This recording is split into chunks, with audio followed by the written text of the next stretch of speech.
Октябрьскийде Теке Улакка Талгаттын экинчи аты жогору бир. Ушул аттын маалыматын алып берейин. Талгаттын айтымында улагы жакшы дейт. Талгат аттын маалыматын берейлин. Теке Улак сүйүүчүлөргө бул. Кичираак. Икасы жазга. Жеңил. Кайры. Бурунлары жакшы. Чабылып жүргөнбү? Ооба, чабылып өз Теке Улакта ойноп жүргөн.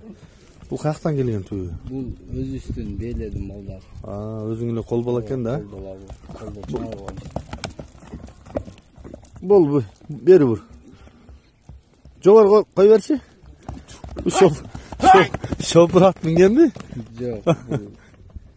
Машинада жүргөн. Өтө кызыктуудай сезилип атпайбы? Жакшы экен. Бою канча эми көстөн эмне бою жапсырак экен? 1.55ке тегерек да, 1.55 чыкпаса керек, 1.50ке тегерек. Болду, жогору кайры. Ден соолук путугул, кароо, ичип жегени. Ичип жегендери жакшы. Жайы менен малда минилип кичине жем жеген ат өзү. Анан пулу деле жөн деле. Канча басы? 160 сүйлөшөбүз. Улагы аныкпы? Улагы анык келип чабып көрсүн, анчанчы Теке Улак болду. Бирок өтө чарчагыдай түрү жок го бунун. Bundan ümit çoğun öyle özü. Bundan çağırıp öyle esi gelse bereriz, bolursa çağırırız. Keler, жақында, келерсин. Мен жақындан да тартып өтөйүн баягыраак. Мына маалыматын уктук достор. Нагы эле өзүбүздүн кыргыз байдан экен да? Ооба, бунун аталары жакшаттар эле. Атасы рейске сатылган. Жакшы экен.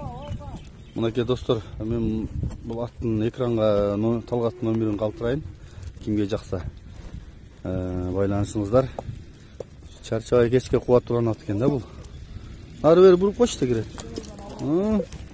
Бол, бер жак, сол жака. Шопур мыкты биздин шопур. Бол деймин.